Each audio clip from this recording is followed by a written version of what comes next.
اعوذ باللہ من الشیطان الرجیم، بسم اللہ الرحمن الرحیم۔ پیارے بچوں، السلام علیکم۔ امید ہے بیٹا آپ خیریت سے ہوں گے۔ بیٹا جو کلاس ہے ہماری آج کی جماعت چھٹی ہے، مضمون اردو ہے، موضوع ہے حکایات۔ تو پیج 85 پہ آ جائیں۔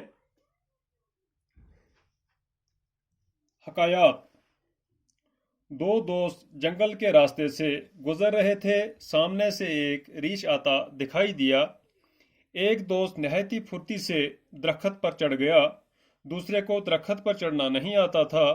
دوسرے نے پہلے کو مدد کے لیے پکارا۔ پہلا اور اوپر چڑھ گیا۔ تب دوسرے کو ایک ترکیب سوجی۔ وہ جھٹ سے پیڑ کی جڑ کے پاس لیٹ گیا اور سانس روک لی۔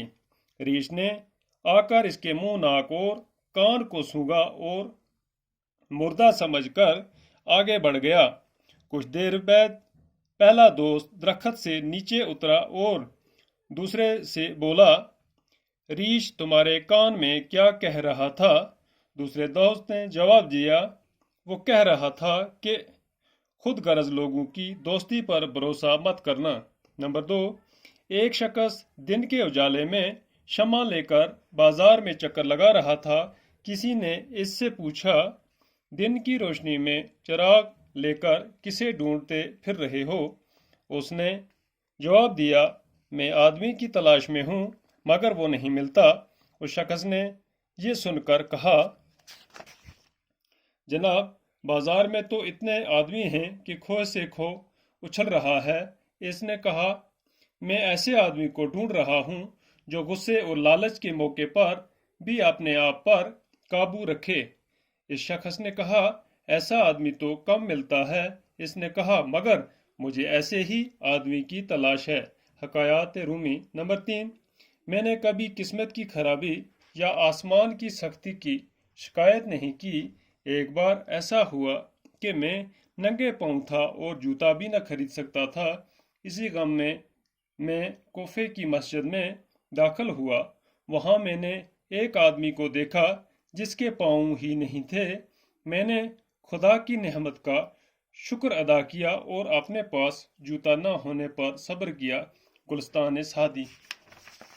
تو بیٹا کہتے ہیں کہ دو دوست جنگل کے راستے سے گزر رہے تھے۔ سامنے سے ایک ریچھ آتا ہوا دکھائی دیا۔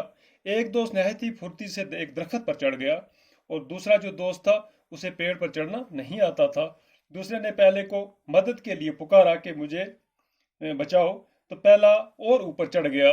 تب دوسرے کو ایک ترکیب سوجی۔ وہ جھٹ سے پیڑ کی جڑ کے پاس لیٹ گیا اور سانس روک لی۔ ریچھ نے آ کر اس کے منہ کے ساتھ ناک اور کان کو سونگھا تو مردہ سمجھ کر آگے بڑھ گیا، یعنی اس نے سوچا یہ مردہ ہے، تو ریچھ نکل گیا۔ کچھ دیر بعد کیا ہوتا ہے کہ پہلے والا دوست جو درخت سے نیچے اترا اور دوسرے سے بولا، ریچھ تمہارے کان میں کیا کہہ رہا تھا؟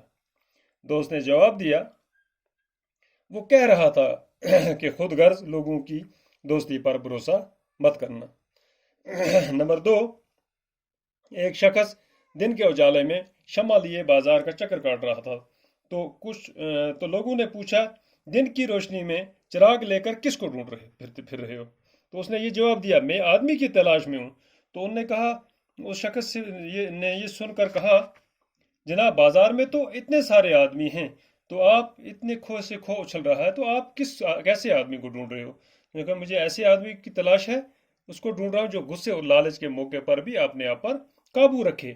اس شخص نے کہا، ایسا آدمی تو کم ملتا ہے۔ اس نے کہا، مگر مجھے ایسے ہی آدمی کی تلاش ہے جو غصے اور لالچ کے موقع پر بھی اپنے آپ پر قابو رکھے۔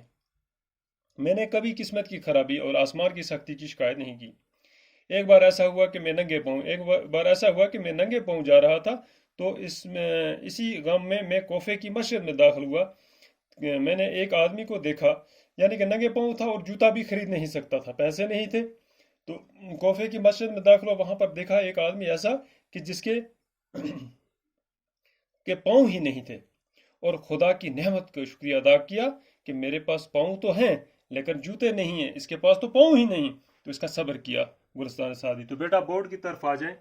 یہ لفظ معنی ہیں، پھرتی کہتے ہیں چالاکی کو، تیزی کو، ترکیب ہو گیا تدبیر سوجنا، اجالا ہو گیا روشنی، کھو سے کھو اچھلنا ہو گیا نہایتی بھیڑ ہونا، ہجوم ہونا۔ نعمت کہتے ہیں مال و دولت ثروت کو۔ تو بیٹا آج اتنا ہی، باقی اس سے آگے دیکھیں گے کل۔ باقی خدا حافظ۔